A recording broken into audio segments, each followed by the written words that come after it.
Welcome to the BEASTwriter family where social media engagement is encouraged. I am your host, Ryan Sakamoto, and today we are going to discuss and make sense of all the moving parts around the NFL. So let's go ahead and get started. So if you have any questions, go ahead and shoot them my way, but we're just going to talk about all things NFL or any fitness related questions you have. This is dedicated to you for Fan Fridays. For those who don't know, I put up a podcast episode earlier this morning in regards to hitting our 1,000 subscriber milestone, which then unlocked the BEASTwriter giveaway, which we're giving away a 49ers pennant. So thank you for tuning in. For all you guys on, I don't know what social media platform you guys are on, but whatever one you are on, thank you for tuning in. All right, so I'm just going to go ahead and answer some questions. Robert Watson asks, says, "Sup, Beast? My question for you is how cool ass dude like you ever ended up in a fraternity?" Well, that's a great question. So for those who don't know, I graduated from San Diego State University and then pledged the Cal Lambda chapter Phi Kappa Psi, and it was really something that I really didn't want to do. Like, I didn't want to be in a fraternity. I was like, man, that's not my lifestyle. I'm cool off being in a fraternity. And then my roommate at the time, we lived in a suite called Cali. We were the first ones to live there.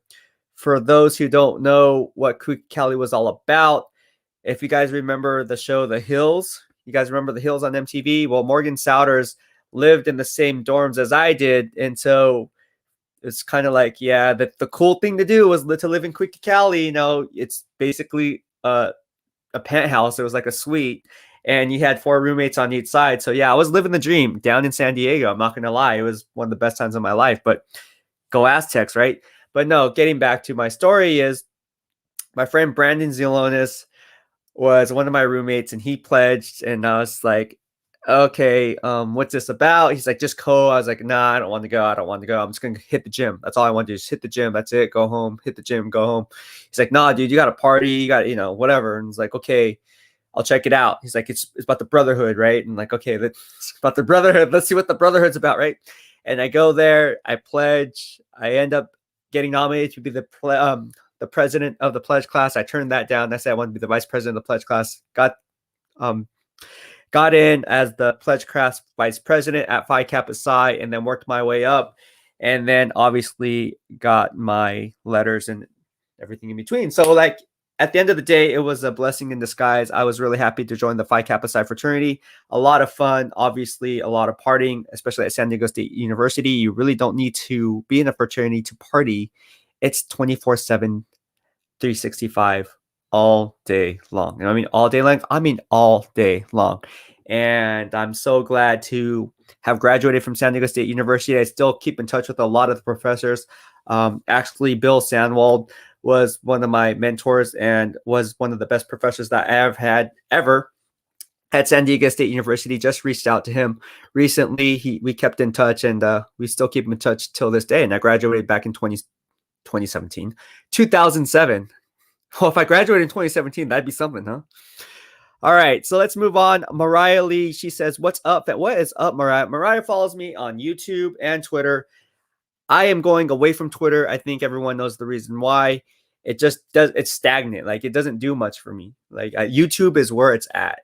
And I love YouTube because, again, the social media engagement that I get from YouTube is a lot different than what I would get from Twitter, because on Twitter, you only have so many characters. You really can't voice your opinion and the amount of characters that they provide. Whereas YouTube, you get that authentic engagement, and then you get engagement from across all different fan bases, which is really cool. And that's something I think that YouTube brings out, is the fact that there's just certain elements on different social media platforms that are advantageous as opposed to the next. But I really like, for what I'm doing, I think YouTube is the future. I think that's the way to go. That's why I'm on YouTube more so than I'm on Twitter. Jonathan K, what's going on, bro? He says, "What's good?" What is good, Jonathan? Jonathan also provides, getting back to my insights and analysis, he provides spot on predictions. I love his analysis. It's like a paragraph essay format. Love it. I read through all of it, and I have a response every time he responds to me. And then we have a healthy debate about the topics, or whatever you agree on, whatever we are in agreement on. So it's really fun times, good things going there. So yeah, I just love, like I said, the YouTube engagement. But let's go ahead and talk about, oh, Jonathan has a question. Here we go. The 49ers got $11 million extra in cap space. How important do you think it will be for them? Yeah, it's going to be important. Obviously, they need more. Like if you watched my earlier podcast or anything before this, you would know that my number one priority is re-signing Fred Warner. I don't care with a decreased salary cap. That's all excuses. You got to re-sign Fred Warner. He's your future, and he's the best player, arguably the best player on the team outside of George Kittle, right? So when you don't re-sign Fred Warner and you're taking this waiting game or dragging your feet and giving him a long-term extension, like what's the wait? Are you waiting because you're still using him as trade bait for possibly getting a Deshaun Watson or something like that? There has to be something going on behind the scenes because Fred Warner is already due so much money. You knew toward the end of the year you'd have to pay him at the end of the year. What's taking so long? Because I said that these other 2018 draft picks that came out of the same class that were drafted ahead and behind him, like Darius Leonard, guys like Tremaine Edmonds from the Buffalo Bills, and guys like Roquan Smith from the Chicago Bears, drafted number 8 overall. These guys are going to help reset the market. And then you double down on that with Levante David, who just coming off a Super Bowl season, signed a 5-year, $50 million contract back in 2015. He's going to be due for another contract. So those guys are going to help reset the market. Now, the question is, the longer you wait, the more the bar is going to be raised, and you're going to have to be fighting for that services at the end of the day. You don't want to do that. Resign Fred Warner, get what you can get now before it's too late. Plain and simple. I don't know. I'm just saying Fred Warner. I always say Fred Warner. Everybody knows how I say about Fred Warner. Fred Warner.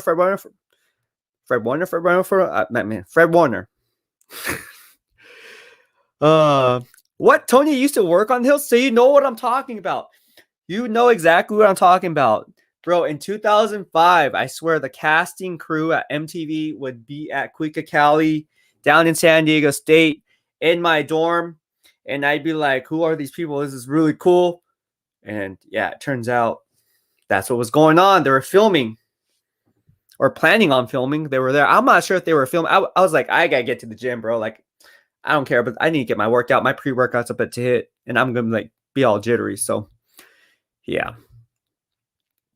How did I become an Alabama fan? Tony asked this question from YouTube. Tony is one of my loyal followers. Again, he follows me on YouTube. He follows me on Twitter. And again, I really appreciate all the love I've been receiving. But no, how I became an Alabama fan was this. So basically, I put up the story back on Twitter. And I should do a podcast on this. But basically, my uncle was diagnosed with ALS at the time as a kid growing up. And I remember watching TV, always eating pizza. I don't know. I was a kid, right? We always got pepperoni pizza or cheese pizza or whatever. Something plain, something like that. And I would always watch football because that's all that was on TV, around that time. So it was always Alabama because they were good at that time. And so over the course of the years, of course, I had an affinity for Alabama players because ironically, or coincidentally, I should say, I became friends with a lot of the Alabama players. And then when I started covering the 49ers, I actually became close friends with some of these Alabama players and their coaches. And so the ties were just kind of got stronger. And so here we are today, and I stayed an Alabama fan. So started off as a kid, just as a fan, watching them. Since my uncle was dealing with ALS, we were always at the house trying to take care of my uncle. And obviously some rough times there.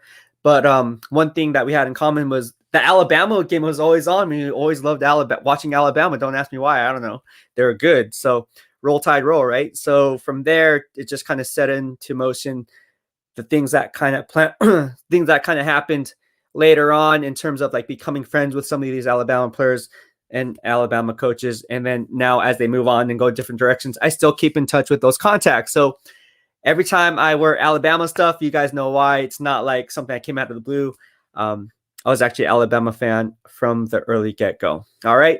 So now you know the backstory behind it. Yeah. But great question, because people always ask me that. But now I will say this. one of my friends, one of my good buddies, is now a coach for the LSU Tigers, and he's giving me so much crap. No, he's not giving me any crap, but I told him and I promised him I'd be like, man, he's like, dude, I know you're Alabama fan. I was like, I know. He's like, but man, you got to support me, bro. I was like, dude, I support you, man. They play any other team but Alabama. I'll support you because, I support my guys. So Alabama's my squad, but I always have love for LSU. So don't be surprised if I bust out an LSU Tiger beanie later on in the year just to show support for my boy. LSU, another good program, man. I loved watching LSU growing up as well. I just love college football, and that's why when draft season rolls around, the legwork has already been done. Like, I'm not scrambling right now having to watch pro days. It's just confirming what I saw from scouting on what I saw on film. So I like to do the work ahead of time. That way, when the draft rolls around, it's all clockwork at me. It's all clockwork for me at the end of the day. All right, so let's move on. All right, 49ers Ultimate Report. 49ers Ultimate Report. Oh, you just arrived. Yes, 49ers Ultimate Report. Again, thank you for your comment earlier today on my earlier podcast. I really appreciate it. I'm glad I got to met you on the social media platform as well. And hearing your story and how I inspire you is truly inspirational for me. So thank you so much. It really helps me keep moving forward. So thank you. All right, Bay Area Baller 18. Can you explain your evaluation process and how you come up with the player grades? Yes. So for those who don't know, I developed my own player grades. It's a system that I developed by a former NFL player, a former NFL coach, and a former NFL scout. All right. And basically how I formulate my grades is I do it. I'm not going to give out all my analytics, but basically you look at the play, you break down each play from what's called an all 22 film study. So basically a bird's eye view, but then you have to know what to look for, right? There's certain foundational truths when breaking down a play. So when you watch it in real time, you may have missed something like, oh, was this linebacker supposed to play a split this way based on the defensive lineman's technique? Or when the ball was supposed to be playing outside zone, did this offensive lineman hit the reach block properly? Or was he supposed to miss that reach block to hit the second level because that's the way the scheme was built up on that specific run? So there's different combinations of what I'm looking at. Obviously, I grade every single player on every single snap, which is why my grades are pretty much on point. It confirms what PFF put out. If you guys saw my Twitter receipts, I put out my PFF grades, my BEASTwriter grades right before PFF grades, and the players literally matched up verbatim, except for maybe 2 or 3. But aside from that, yeah, it's pretty much spot on. I like to think of them as spot on. And when I vote for the Pro Football Writers Association at the end of the year, that's why I do the legwork, because I don't just want to look up something in the box score and be like, well, this guy got 12 sacks, so that means he's a Pro Bowl. No, that's not how it works. What if that guy that got 12 sacks was horrible in run support? Like, that's not a Pro Bowl player to me. That's a one-trick pony. So that's how I run my grades. Like I said, it's a lot of attention to detail when dissecting each play, but that's just how a tidbit, I guess you would say, and how I formulate my grading system. All right, so let's move on. Michael Thomas from YouTube. I love the YouTube. See, everyone's on YouTube, man. That's what it's about, man. YouTube is the way to go. If you're not following me on YouTube, you're gonna miss all my comment, man. All my content. All right, Michael Thomas. Ryan, wondering who is the best 49ers player that you have interviewed and why? Congrats again on the 1,000 plus. Well, thank you so much, Michael Thomas. I really appreciate it. Michael Thomas is another guy who left a comment on my earlier podcast. He's a veteran. First and foremost, thank you for your service. I really appreciate you, man. And without you, I wouldn't be in the position I am today. So really appreciate what you have done for our country, and my hat's off to you. And getting back to your question, who is the best 49ers player that I have interviewed? Gosh, the best 49ers player that I have interviewed. Well, obviously be Jerry Rice. I mean, I interviewed all of them. Joe Montana, Steve Young, Jerry Rice, all the greats I've interviewed. If you're talking about specifically who's the best player on the field that I've interviewed, I would say by far it was Jerry Rice. I think he's the best player on the 49ers besides Joe Montana. And I interviewed both of them, but yeah, I would say Jerry Rice. All right. Let's move on. Robert Watson from YouTube says, I support your channel 1000%. It's one of the better football channels for a diehard Niner fan. Keep it up, man. I'll be here. Thank you so much, Robert. I appreciate it. how I like to formulate my BEASTwriter podcast. And here in the BEASTwriter family, where social media engagement is encouraged, I look at it like this, right? If you're going to talk about one team, whether it be the San Francisco 49ers, whether it be the Las Vegas Raiders, whether it be like the Seattle Seahawks or whoever, Baltimore Ravens, Carolina Panthers, Arizona Cardinals, it doesn't matter what team I discuss, because in order to talk about the team you're covering, you really need to know what's going on with all 31, right? Because if you don't, then how can you really gauge and really criticize a certain player if you're just criticizing that player based on the players around him on that team? You want to compare apples to apples. Okay, then compare this apple to that apple with the Carolina Panthers and then cross-check. Like with the Miami Dolphins, right? So when I said that Javon Kinlaw was struggling even for a rookie, and people were like, well, no, he's having a hell of a year. And I'm like, okay, well, look at Miami Dolphins, Roquan Davis. Not Roquan Davis, Raekwon Davis, right? And I was like, okay, look at Raekwon, see what he's doing, right? And when you put it all into perspective, and then you look at the grading system that I point out, he was playing at a Pro Bowl level. Like he was a 3-4 defensive end, shot inside to the nose tackle position once Devon Gaucho got torn out to the injury, right? He was freaking burnt out from there. Plug and play. What happens? That defense shot up. Raekwon Davis was playing one hell of a season, Pro Bowl season in my book. And as a result, he was arguably the best run stuffer for the 3-4 nose tackle position. Now, say what you want, but like I said, man, the grades speak for themselves, and they're pretty much spot on. So that's why I like formulating my podcast in a way where it makes sense so you guys can paint the picture. And I understand that not all of you can follow 32 NFL teams. Well, that's why you have me. You let me do the legwork, and then you can formulate your own analysis off that, right? Whatever I'm saying right now, it's in real time. So you can come back and say, oh, you didn't say it. And I'll be like, yeah, you know what? You're right. I didn't say it. But more times than not, I pretty much spot on. So it is what it is, man. All right, Mariah Lee, we haven't heard one peep about Fred, right? No, we have not. Interesting. Everyone knows that I broke the Fred Warner news back on November 3rd. And then ever since then, people are starting to talk about it. And people are like, how'd you hear about it? Well, I don't know. How did I hear about it? Why did I break that news? But getting back to Fred Warner, no, I haven't heard anything. And I'm just going to stay quiet because you guys know what's going on there. If you guys watch my podcast, you guys all can already paint the picture on what's going on with Fred Warner, but he needs to get re-signed. He needs to get re-signed right now. Fred Warner needs to get, like right now, if you're the San Francisco 49ers and you're watching this, re-sign Fred Warner right now. That's all I'm going to say. Get on the phone with his agent and get it done. That's all I'm going to say. I'm moving on. Let's move on. Let's move on. All right. Jonathan, should the 49ers still want, should the 49ers wait till post year one to sign Fred Warner in order to maximize the free agency cap space? Yes, they could do that, but why would you do that? Because again, the 2018 draft class is going to reset the market. And the longer you wait, what if those players are re-signed before Fred Warner and they get more money than what the 49ers are anticipating to give Fred Warner? So you're playing Russian roulette, bro. Is it worth it? I don't know. But you guys all know how I feel about this. All right. Tyson Kinsley from YouTube says, how excited are you for the 1 year Ross Dwelly? I love Ross Dwelly. Oh my gosh. Ross Dwelly's awesome. Yeah. I mean, when the news came out that he got that 1 year deal, I was all excited. Let me get some Dwelly time, right? No, in all honesty, I mean, it is what it is. I mean, he's cool, but he's not going to be like an all-pro player or Pro Bowl player, nothing like that. But he's serviceable.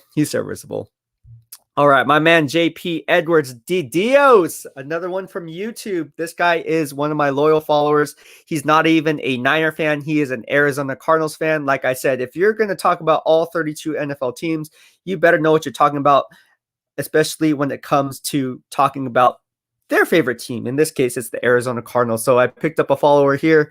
He's been loyal since day one. He says, pay now before someone overpays for Milano. Yes, that is true. All right, last second sports. You are on with Cone Wednesdays, and so am I. Let's close the gap, brother, and do a show together. I'm open to it, bro. I am open to doing a show with you.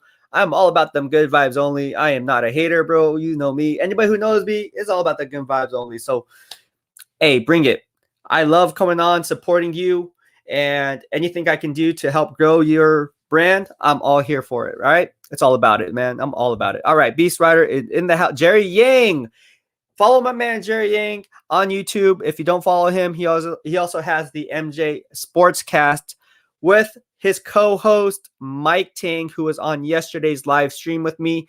Again, for those who are new to subscribing to my channel, you will know that I have Jerry Yang for Yang Mondays, and then his co-host Mike Tang for Tang Thursdays. I told them they should change their sports casting broadcast or podcast to the Yang and Tang show. Doesn't that sound better? The Yang, that just rolls off the tongue. But hey, bro, did you check out the Yang and Tang show? See? Dope, right? I don't know. I'm just saying. I think it's cool. I think it's dope. All right. Foreign's Ultimate Report. Shout out Tony Nagatani from Rondo Report. What's up? All right. Here we go. Max Stahl. Oh, yeah. If you don't follow Rondo Sport, give him a follow. He's also on YouTube. That guy's a diehard Niner fan. I've been following him even before covering the 49ers. That guy has good stuff, man. That guy's really on point. And I love Rombo. He does great work. So follow Rombo Sports if you guys don't. He's on YouTube. That's where he basically makes his bread. And support the guy. BEASTwriter approved. All right. All right. Let's move on. Max Stahl. Do you have any aspiration to go into scouting or player personnel department of an NFL team? You know, I've been asked this before. I have been offered some opportunities to do that. However, for me, it's almost like this. Like I take it like this. Yes, I think about it, and would I love to do it? Absolutely. But I know it sounds weird, but what like the traveling time, that's just so much traveling. And then I always comes out to like, because I work out, like, am I going to get my gains in? Like, I have to find like a gym. Like, so if I'm going to a small school, are they going to have a gym open for me? Like, if I go into this hotel room and I have to get Burger King across the street and then come back, like, what am I going to use to work out in the hotel room? Is the hotel going to provide a gym for me? Like, I have to check into a hotel that has a gym. I'm serious. Like, I was thinking about that, and that was a reason why I was like on the fence. Like, do they have like workout equipment? But no, I don't know. It's just part of my lifestyle. It's funny, but it is what it is. No, I have, yeah, those discussions have taken place. Obviously, I'm still here, so I haven't acted on any of it, but it's something that's in the back of my mind. If an opportunity comes up or the right opportunity comes up, I may dive in that direction. So, yeah. People who don't know or people who know have been following me, you guys know my Twitter, YouTube receipts, especially when it comes to the draft, is pretty much spot on in real time and then confirms it in hindsight. So, yeah, for now, I just love doing this. And if it's God's will, it's God's will. All right. All right, let's move on. 704 Bound Charlotte. What's good, bro? What is good? How are you? 704 Bound Charlotte. Again, not a Niner fan, a Carolina Panthers fan. I love the Carolina Panthers fans. Are awesome. They follow me on Twitter, obviously on YouTube as well. And 704 Bound Charlotte really knows his stuff, gives great insight as well in the comments. So go follow 704 Bound Charlotte. If you're not, you're doing yourself a disservice because he really knows his Carolina football. I'll tell you that much. Keep pounding, bro. Hit them up. He says hit them like, yes. Hit them like buttons, y'all. Do it now. Right now. All right. Last Second Sports. What's up, brother? Thanks for tapping in last night. Oh, so I guess you guys made a connection. Yes? All right. Project Max from YouTube asks, is the 11 million in Capspace a projection of what it will be after all our free agents are released or before they are released? No, that's what it is currently. So like right now, it's I think they're 12.5 head above water when it pertains to the cap. So the money that they have currently, they're obviously going to have to free up more money. Now, whether that's restructuring some deals in the form of a roster bonus and convert that over into the form of a signing bonus spread over the life of the contract for that respective player. There's a lot of moving parts, but at the end of the day, they can't re-sign everyone, man. Like someone's going to be left out. And I have a podcast coming up later today that's really interesting because we really don't know exactly how these free agents are going to be prioritized, because at the end of the day, it's going to come down to what? The Benjamins, baby. It's going to come down to the Benjamins. All right, let's move on. Bunk. If you guys don't follow Bunk on YouTube, do that. He leaves great comments. I mean, you want to talk about essays worth of analysis? Bunk will give it to you. He's another one of my loyal followers on Twitter and YouTube, and he really gives great insight. He says, "Not a Niner question. Thank you." Jeez, not joking. All right, not a Niner question, but what's your thoughts on the Dak Prescott contract franchise tag situation? What do you believe is Dallas's move?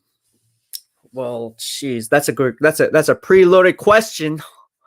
No, but this is what I do, right? So I think that ultimately Dak Prescott is going to get tagged, if not a long-term deal. I think what's the contract snag is the life of the contract, the extension, like how many years is it going to be added on, right? So that's going to be the snag. But ultimately, I don't see Dak Prescott going anywhere.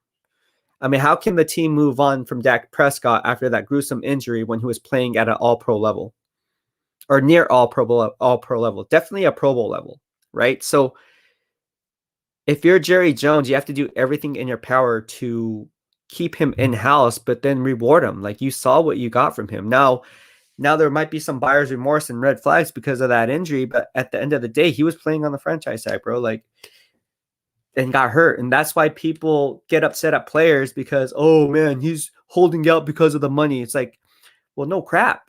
Like, the NFL is a business. And let's take a step back here, right? You got to look at it from a player's perspective. If you're looking to get paid and to financially set up your family like all of us are doing, or all of us plan to do, because that's our goal, because we have responsibilities, and you get franchise tagged, and then you get mad for a player for holding out because he didn't want to get franchise tagged, because why? It only takes one play in the NFL for your career to be over. And NFL contracts are not fully guaranteed. That's why when they sign contracts, it's not like a soft cap like the NBA, right? So it's like, it's funny when fans get mad at players because they're trying to do the right thing for them personally. And I think we as fans, or we as people, need to take a step back and say, okay, if we were in that situation, what would we do? Right? What would we do? Can we really get mad at Fred? Let's say Fred Warner gets tagged, okay? Not this year, obviously, because he's playing on the last year. But let's say next year he gets tagged. Are you guys going to come out of the woodworks? And let's say he holds out. Are you guys going to be like, oh man, he wants too much money. I'll just trade him. Like, why? Like, he's just looking out. He's just trying to get what's his, what he deserves, what he has earned. And so that's why when any player gets tagged and then they hold out and then people get upset why he's holding out. Well, wouldn't you? Wouldn't you hold out? I don't know. I just look at it from their perspective. And I'm not saying I agree with everyone that holds out, but I'm saying I understand where they're coming from. So I think everybody should do that from a fan perspective. Cut some slack, man, because the NFL is a business at the end of the day. All right. Everyone's trying to feed their family. All right, let's move on. Rexy Superman. Hey, Ryan, I don't know if you already answered this, but Mac Jones, how would you feel if the Niners got him at 12? Is he a franchise quarterback? Can he take the 49ers to Super Bowls? Wow. Rexy Superman from YouTube, thank you for chiming in. That is a great question. I am an Alabama fan, so I'm going to say absolutely yes. And it's because I'm being biased? No. It's interesting, right? So I think Todd McShay put out some kind of a trade scenario where they picked up Mac Jones in an ESPN trade. If y'all have ESPN Insider, don't worry. I'll go ahead and post that up for you later in a later podcast with my analysis. But Mac Jones is very accurate in all three levels. And I don't care what kind of offensive line or supporting cast he had around him. He was always throwing to the receiver in stride, not missing a play by throwing it on the wrong shoulder. And he was really, really good at climbing the pocket, standing tall in the pocket, and delivering nice throws. And that's something that you look for at the NFL level. Now, can he throw off platform? Can he make all of the throws? That's something that I think we will have to project. But in terms of cerebrally getting it, going through his progressions and making the right reads and living to play another down, he has that skill set to go ahead and do that. So it's going to be interesting to see where Mac Jones ultimately ends up, because there's some mock drafts that have him going as high as number 8 to the Carolina Panthers. But is he a franchise quarterback? I think he can be a franchise quarterback, but it's not a guarantee that I see a franchise quarterback. Now, It's interesting because, again, how can you doubt Mac Jones, right? He was. How can I doubt Mac Jones? I'm an Alabama fan, but for me, it's almost like, okay, there's other guys who have a higher ceiling. They have better critical factors like Zach Wilson, like Trevor Lawrence, right? You can even argue Justin Fields, right? From an athletic standpoint. But Mac Jones cerebrally gets it. And if I had to roll the dice and the 49ers made a play for Mac Jones, I think that would be an ideal situation. I can see him really having success there. So time will tell how it plays out, but I really do like Mac Jones. And we're just going to have to see where it ends up, because really we don't know.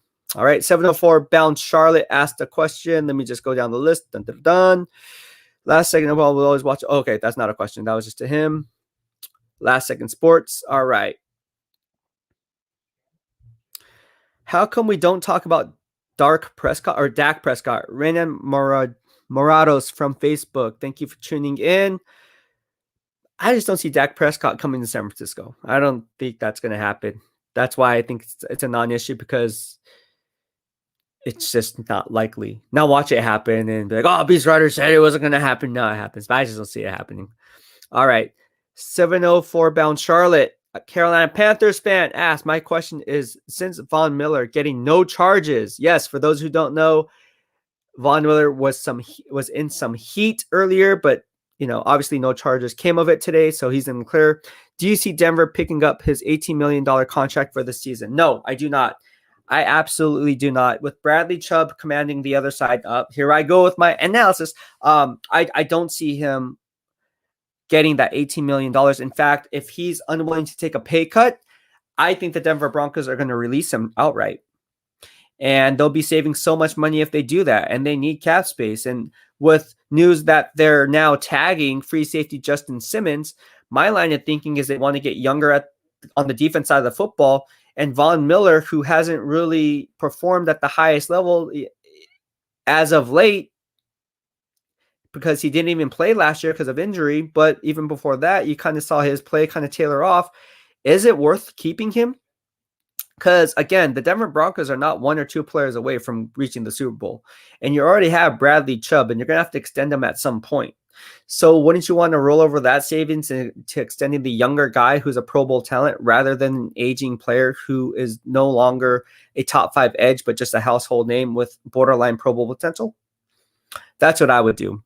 And time will tell how that plays out, but don't expect Von Miller. Don't expect Von Miller to play on that big money contract. I think he's going to get released if he's unwilling to go ahead and restructure that deal. All right, moving on. Who is your favorite 49er of all time? Roy Deon of YouTube. Thank you for chiming in, and welcome to the BEASTwriter family. See, all these comments I'm getting on my live stream, I don't hear from all of you on my comment section, so it's really good to engage with you. This is why I love doing it. And getting back to your question, my favorite 49er of all time is going to blow everyone's minds. I am telling you, you guys are not going to be liking this answer, because he didn't play for the 49ers very long, but he was my all-time favorite San Francisco 49er. And that player is none other than cornerback Deon Sanders. And you can say what you want. I was mad at him when he left after one season.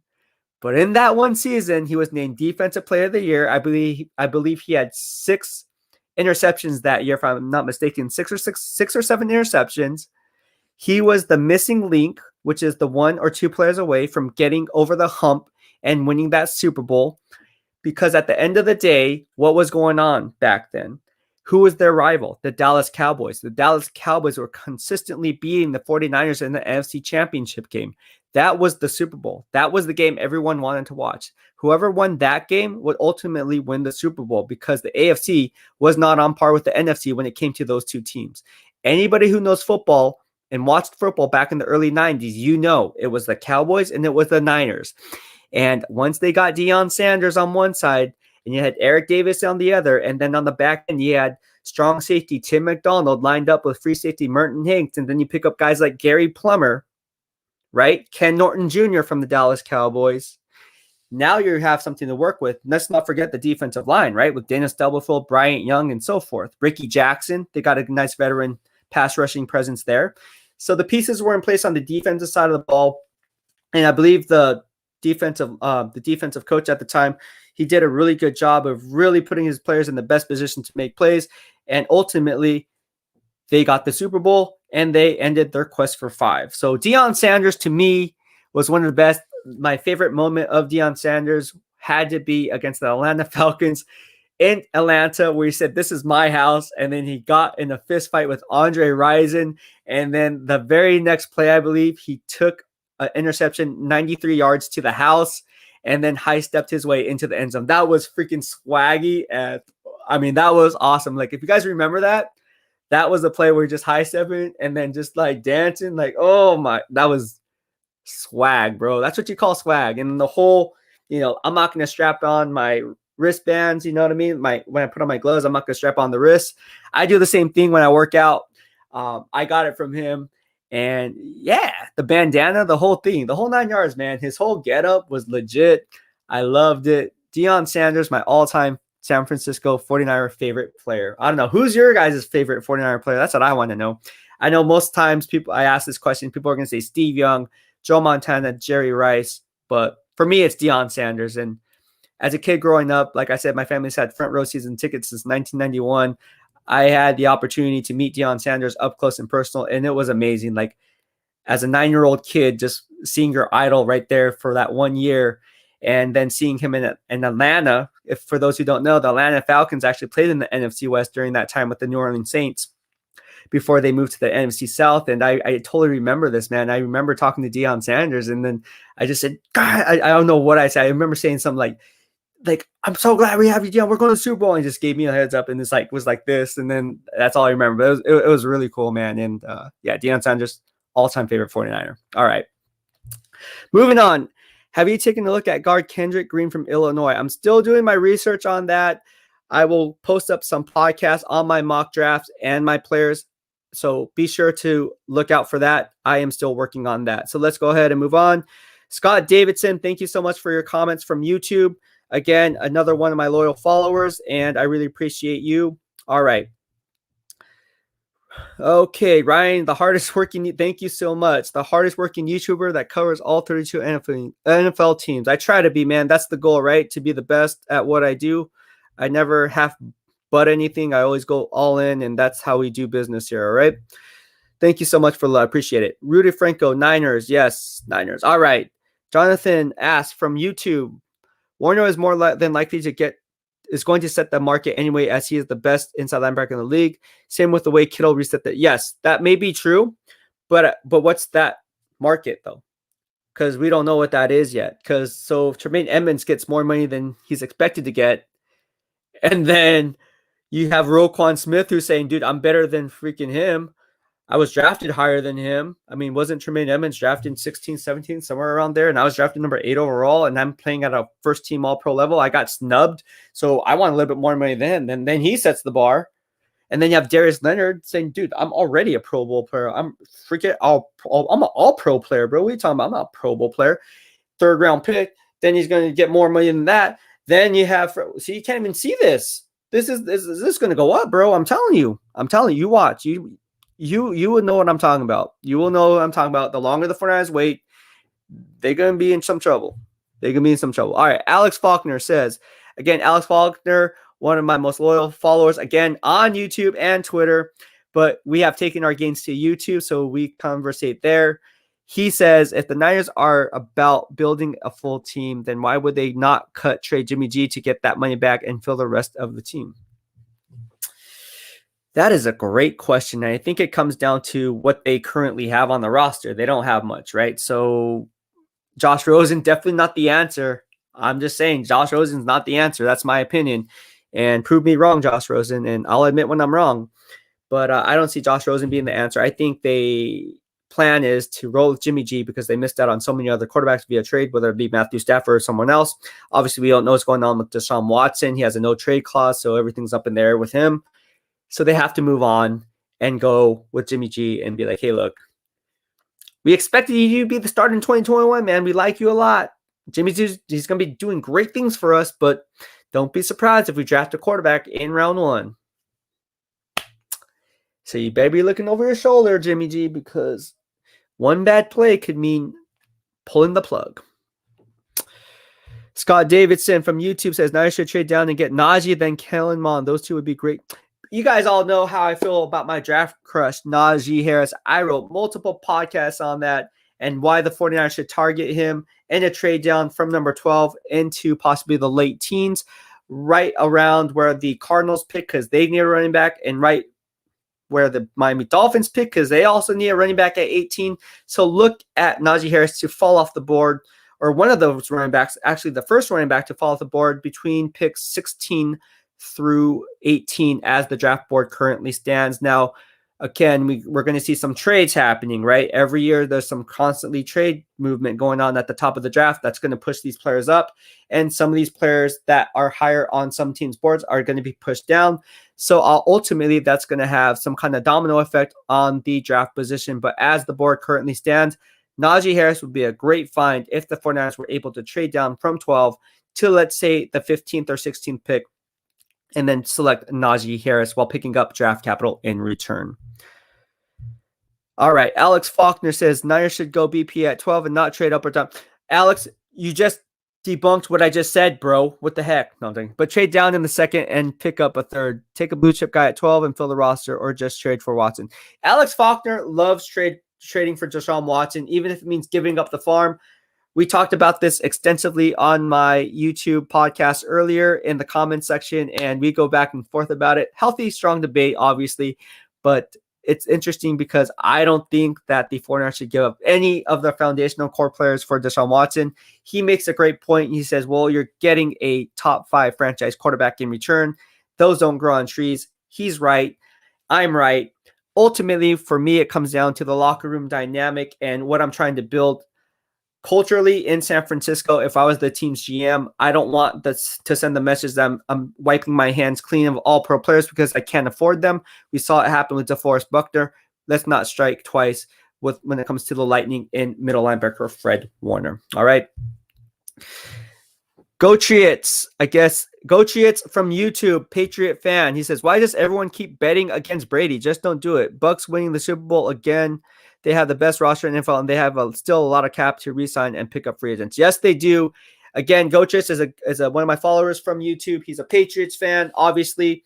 And yeah, I pick up fans from all over fan base because, again, that's how I like doing it and building up my brand, man. Again, if you're going to talk about one team, you better know all 32. You better know all 32. Like when it comes to the draft, like how can you say that that player is going to be available? Do you know what the other team's tendencies are? Like what is that GM's bias? Like what are their positional coaches' bias? And how does their scouting department play a role in this? And how much say do they have? Who has more say? You really got to do the legwork in order to formulate these mock drafts. Like you can't just plug and play. Oh, well, we need this. So, oh yeah, let's go off here. Let's go off the vertical. No, that's not how it works, bro. You have to find the tendencies, man. You really have to know your do your due diligence. I've been covering the NFL draft since 1998. And over the course of the years, I'm constantly learning how to pick up on things. I even do face recognition with certain players at pro days. You go in depth and then you can kind of connect the dots based on who they send, especially with the COVID season. They can only send X amount of players to a certain pro day. So they will throw out smoke screens one year and then actually go back and revert to what they were doing the initial year. So you really got to figure out exactly what each team is doing in order to formulate your mock draft. So yeah, that's how in depth I go in. I'm telling you, man, it's crazy. All right. Who is your favorite to get Gilmore? JP, my man JP, Arizona Cardinals fan. He's asking from YouTube, who is my favorite to get? I don't know, man. That's a great question. I think Stephon Gilmore lost a step. I don't think he's the same player that he was. That made him Defensive Player of the Year, which, by the way, it should have gone to TJ Watt. That was my vote for PFWA. Ultimately, he didn't get it, but that's for another story. I don't know where Stephon Gilmore, ultimately, what does he want? He wants more money. If he wants more money, go to Jacksonville, right? If he wants more money, go to the New York Jets, right? But ultimately, it's going to come down to what he wants, right? What does he value? All right. Moving on. As a 49er fan, I'm more mad at Shanahan and John Lynch for the mistakes they make than the players. Antonio Rosales, thank you for chiming in from YouTube. So what do you mean by that? Like I don't understand what you're saying. Like, what mistakes are you talking about? Like, what mistakes have they made? Like, are you saying that they're not making sound plays in free agency, or is it the draft, or is it a combination of the two? What is it? I would like to hear more about that, Antonio, but thank you for tuning in. I appreciate it. All right. Hey, Ryan, is Grant a Niners fan? He was a Niners fan, and I believe that he still covers the Niners. So as a fan, I don't know. That's a question that you'd have to ask him, but I'm not too sure about that. But he does cover the team, and he grew up as a Niner fan, obviously, because we all grew up in the Bay Area. All right. Bang, bang, Niner game. Bucks don't have Cap. Yes, the Bucks don't have Cap. That is true. All right. Grayson McCall is a sleeper quarterback. Grayson McCall is a sleeper quarterback for the 2020 draft. Warren Buffett chiming in. Okay. All right, Max Stahl. How happy would you be if the 49ers managed to pull off getting Mac Jones and Najee Harris in round 2? Roll Tide.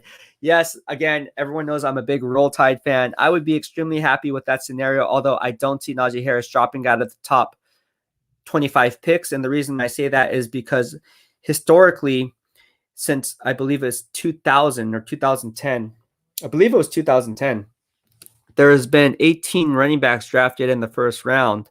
11 of them have gone on to be Pro Bowl players. So if you're doing the math, that's a 62% success rate on hitting on Pro Bowl talent. So the odds are in your favor if you draft a running back in the first round.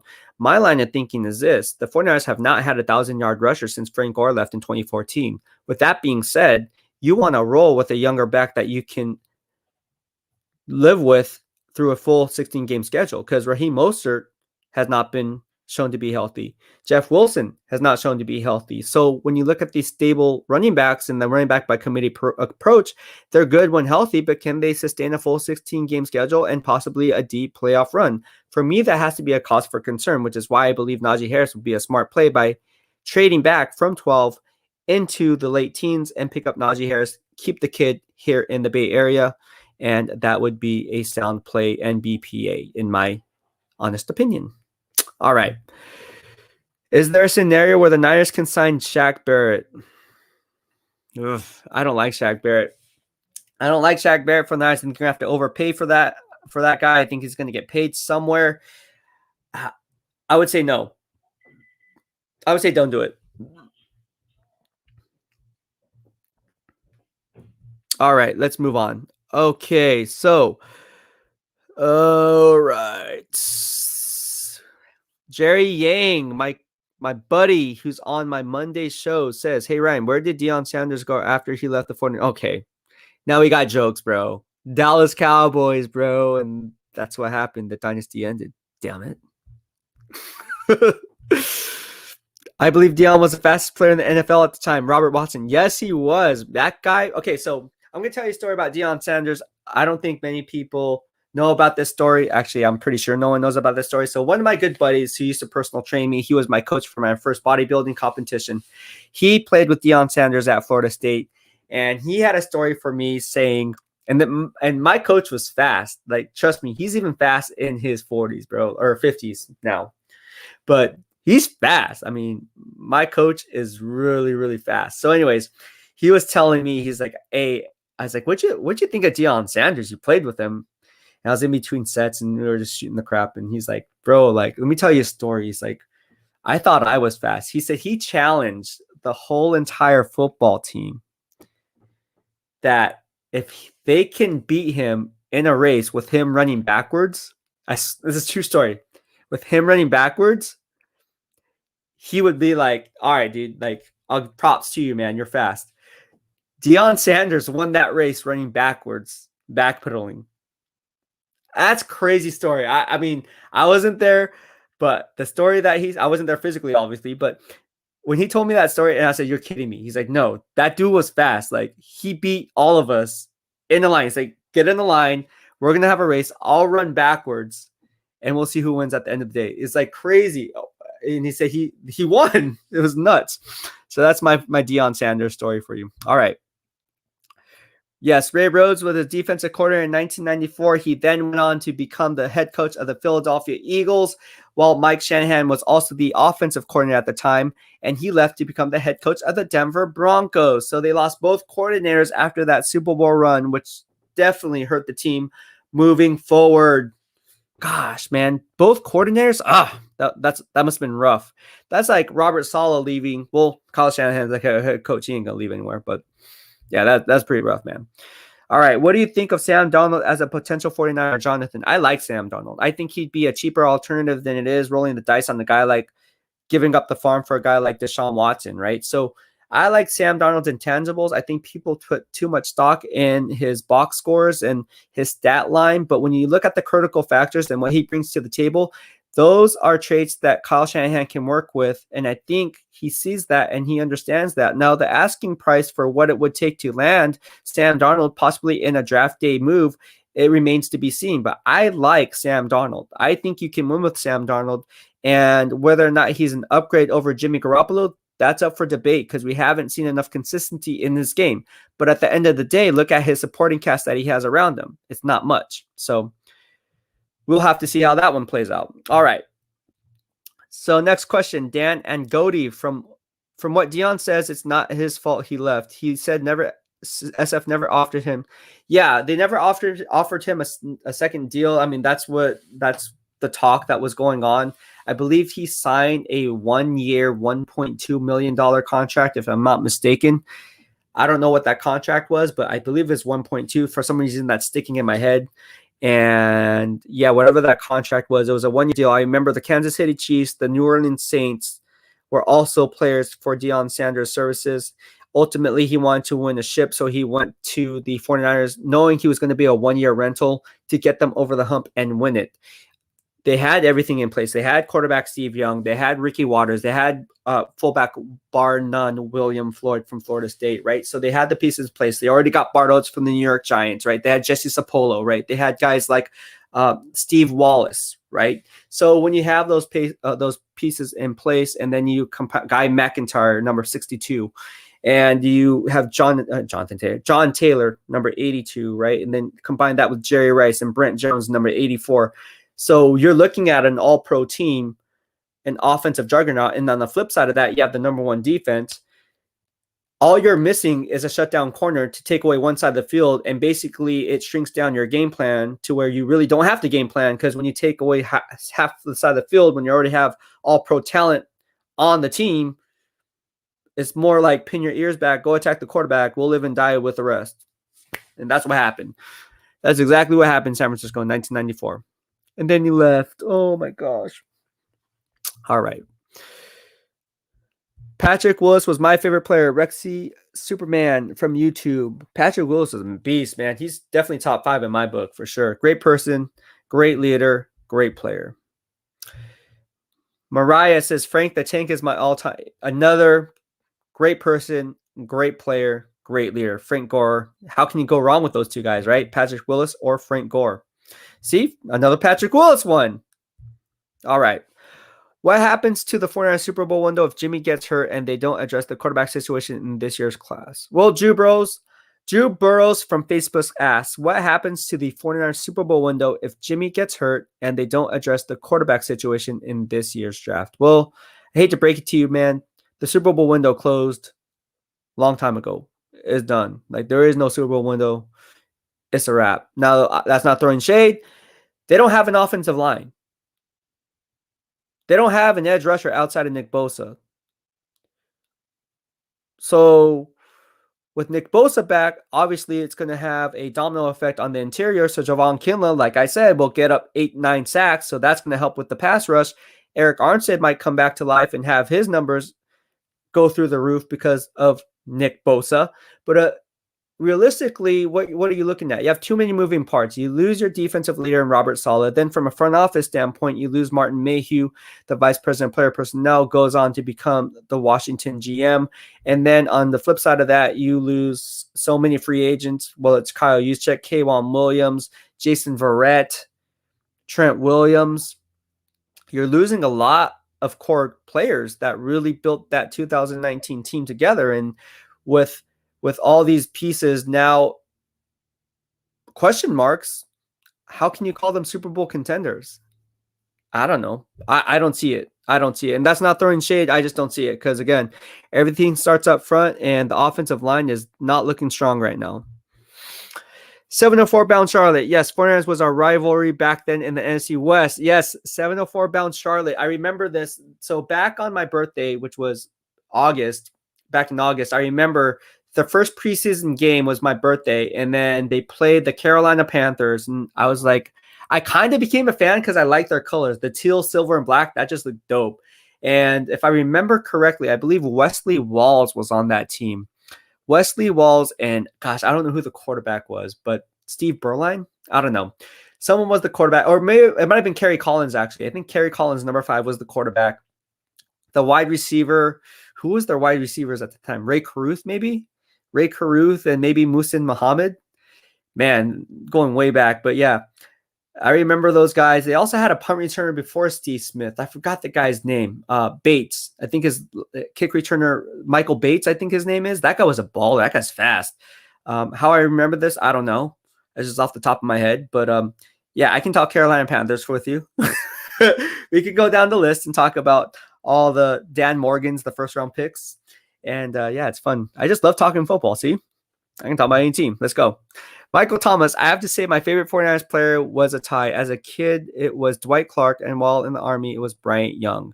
Ooh, BY. How can you go wrong with BY? One of the most underrated 49ers players of all time. Actually, one of the all-time underrated NFL players of all time, not just on the Niners. All right. All right, let's move on. Why does people act like Cardinals will be what the Bucks are? They say Recruit will win the Super Bowl. They are not even top 3 in the NFC West. Who's saying the Cards are going to win the Super Bowl? It's not coming from me, bro. I never said that. Or I don't know who you're referring to, but it didn't come from me. All right, so what do you think about Zavin Collins, linebacker from Tulsa? I like Zavin Collins. I think he adds a nice dimension from the edge rushing position. I see him more as a 3-4 outside linebacker who can stand up and rush from a 2-point stance rather than a 3-point stance. I don't see him being a good fit for a 4-3 defensive scheme because, again, I see him more as an edge rushing presence where he can utilize his speed in open space and make plays sideline to sideline without having to do the dirty work while engaging with tackles at the line of scrimmage. So I like Zavin Collins, if you can't tell. All right, just imagine Najee Harris with Kyle's offense. Yes, crazy, right? Nuts. That would be nuts. All right, so let's go ahead. I'm going to answer some questions, any questions you have, but let's go ahead and talk about some NFL news. So the Panthers, they just said that they were going to tag Taylor Mouton, how you ever pronounce his name. He is an offensive tackle that has been playing really well. He was just given the franchise tag. For those who don't know, the franchise tag has opened up today, and teams now have until July 15th to sign the player on that franchise tag offer. Okay. All right. Second, we have Broncos free safety Justin Simmons, which I just touched based on earlier. They franchise tagged him, and he's going to be franchise tagged for the second consecutive season. So I'm not sure he's happy about that. They're still working on a long-term deal for him. And yeah, we're just going to have to see how that one plays out. But yeah, getting franchise tagged in back-to-back years, man, that's rough. That means we like you, but we're not going to pay you what you want, bro. But we like you. We want you here. Damn, that's rough. All right. So ask me any questions you guys have. I'll continue reading the comments and posting them up for you guys, and we'll get started. All right. Coaches, bro, 49ers are stacked at running back, and they have Raheem Mustard, who's proven and who has had most rush yards even in the playoff. He might be a better choice at the moment than Najee. Can he stay healthy? The best availability is durability. So can he stay healthy? Let's start there. But thank you for your question. I value your input. I just have a question on durability. If you can answer that for me, then we can discuss further, but he hasn't shown to be healthy. Fred Bowen, never would have traded for Watson. I wouldn't mind giving up 2 first-round picks and 2 twos. I think I could deal with that, but there's no way I'd give up Bosa like I see a lot of reporters talk about. That's ridiculous. Bosa is someone you keep for 6 to 8 years and you don't let him go. Fred, I am in agreement with you. So let's just make me the 49ers GM. I will go ahead and make that happen. I will actually go on KNBR, the flagship station, and say, hey, look, man, I just want to put down the rumors that we're not trading Nick Bosa, Fred Warner, or George Kittle as part of any trade discussion, whether it's involving Deshaun Watson or any other player. Let's put those rumors to rest and let's move on. That's what John Lynch should do.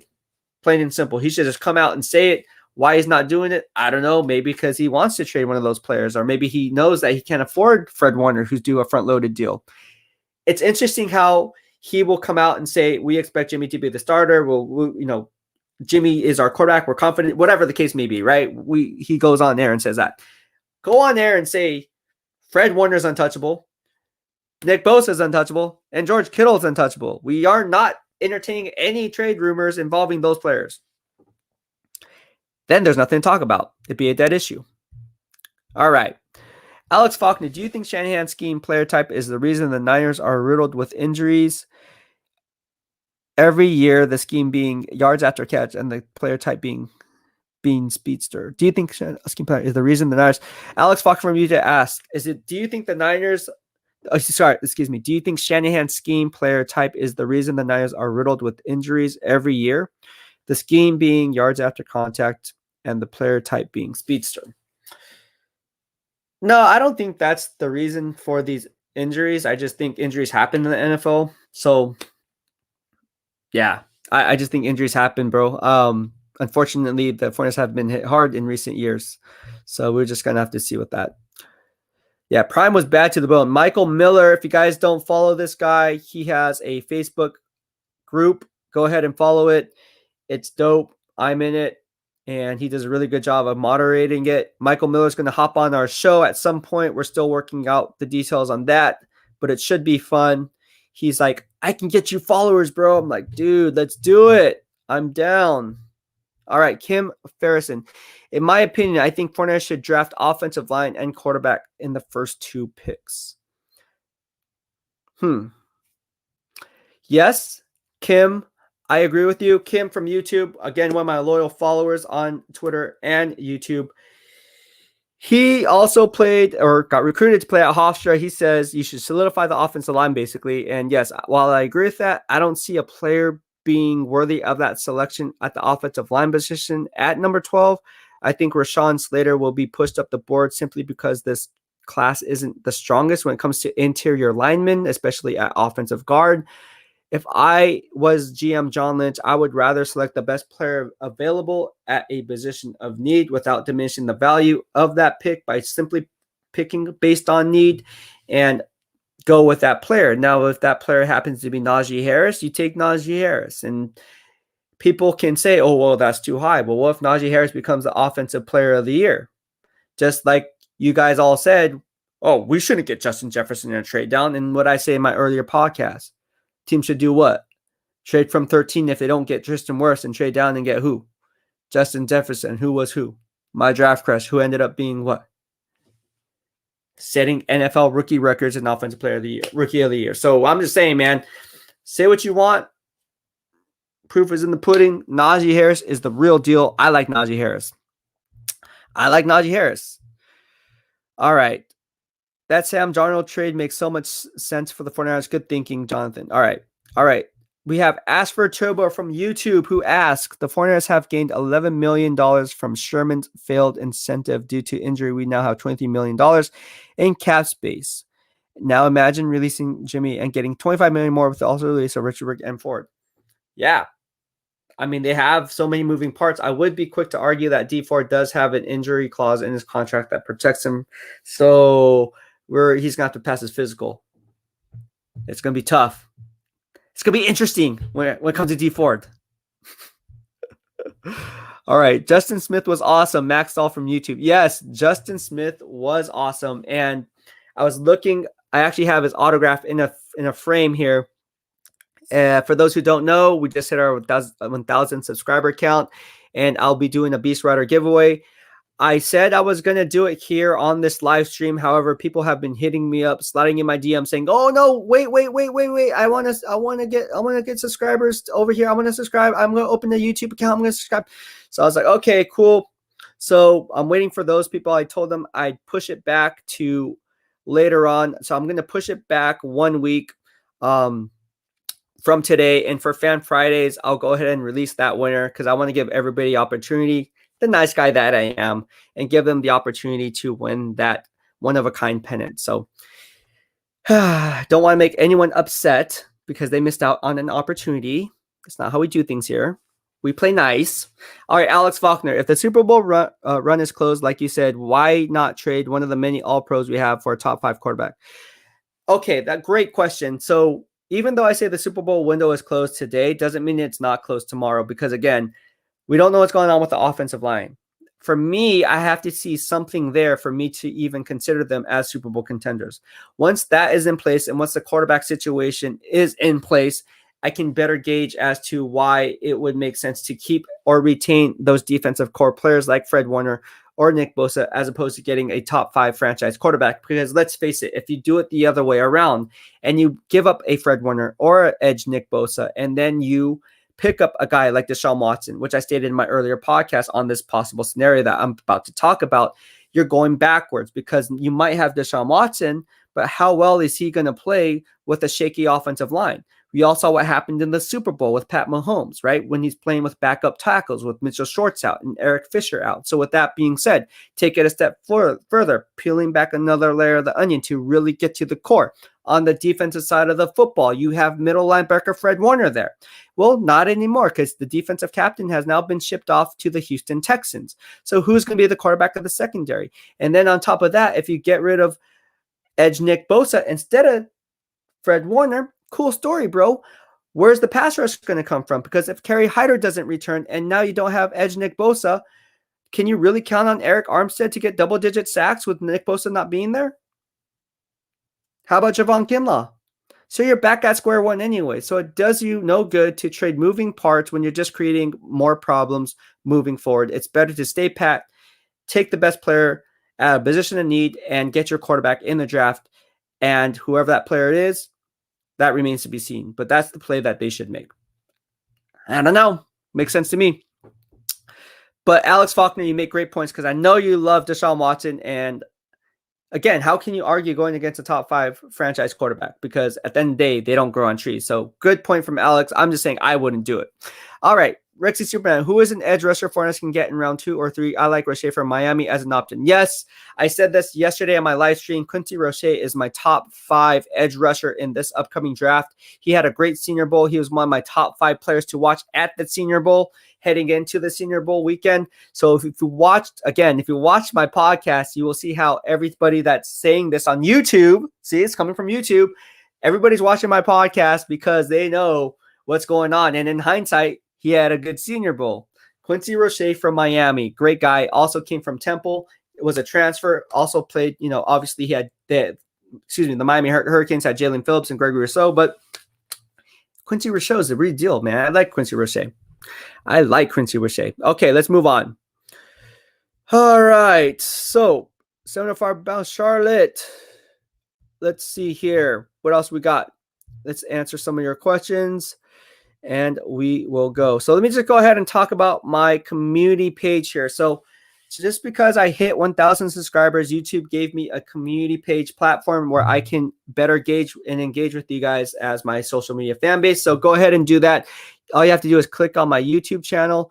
And from there, you'll see a community page. So I'll post hot topics. I'll put up polls there, gifts, pictures to kind of start the engagement. And during that dead time when I'm not really posting or not going live, this is a good way for me to engage with all of you and keep that traction in that movement going inside the BEASTwriter family. All right. Well, that'll be pretty much it for today. I got to hit the gym. I got to take my pre-workout and it's around 3:40 right now. So we went a little bit longer than normal, but hey, it's all fun and games. So if you haven't yet subscribed to my channel or don't have a YouTube account, I strongly encourage you to do so simply because I am staying away off Twitter. I am staying away off Facebook. I'll just be posting my content there from YouTube anyways. So if you want to be entered in our giveaways, which we are doing now as we hit our milestones, you will have to have a YouTube channel, or it's not a YouTube channel, a subscription, which is free. Like it's just like having a Facebook account. It's like having a Twitter account. It's the same thing. You just have a YouTube account, and subscribe to my channel so you stay up to date on all things Beast in real time. And that way you'll get notified anytime I do giveaways, which in this case is a 49ers one-of-a-kind last game at Candlestick pennant. All right. Well, that'll be it for this live stream. I hope you liked what I had to say. If you did, please hit the subscribe button in the lower right-hand corner of your screen as you stay up to date on all things Beast in real time. Thank you for tuning in. Have a good night. BEASTwriter out.